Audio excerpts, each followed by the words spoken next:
Hearts across England were broken yesterday after losing to Italy on penalties in the Euro 2020 final.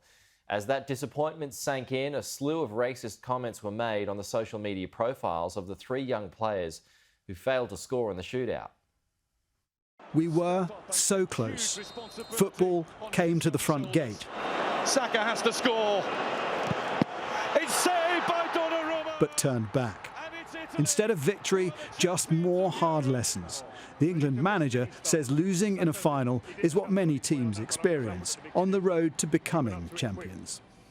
When you're so close, that's even more painful, of course. It's, you know, it feels like stomach's been ripped out this morning.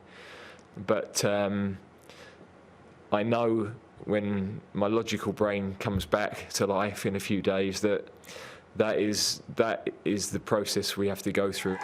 For weeks, they've carried the weight of a nation's hope and expectation that victory could help lift us out of one of our darkest times. The team dispersed, knowing today was nearly so different.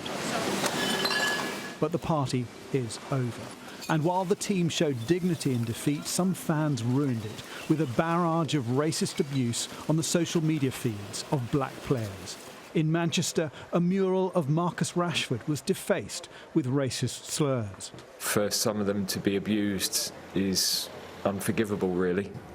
It's just not what we stand for. We I think, have been a beacon of light in bringing people together, in people being able to relate to the national team. The Prime Minister, seen here at the match, added this.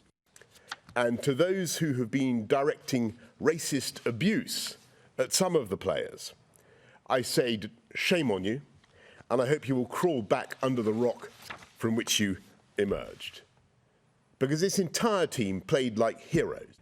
England's players have taken the knee before games to highlight the fight against racial inequality, sometimes to jeers from the stands. And some feel the Prime Minister should have condemned this behaviour.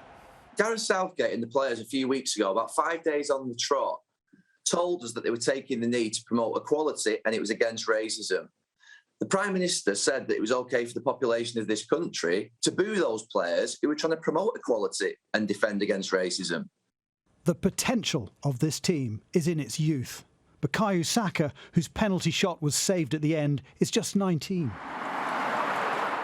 Like fellow teammates Sterling and Kane, he grew up along the radius of London's North Circular, the actual road to Wembley. Young people we met on Greenford High Street went to school with him and are left feeling proud and cautiously hopeful for the World Cup. I wouldn't say the team is as good as the team I grew up watching with the Gerrards, the Scholes, the Lampard. I think they played better together. There's a better togetherness, I think, and more unity. I've got good hopes for the World Cup next year. I think we'll perform all right. I'm proud of the boys. I really am so proud of the boys. But Southgate isn't the right man for the job. We need an attacking manager. That's it, full stop. But he's exceeded expectations with our best performance in many people's lifetimes and raised hope for what we can achieve next year.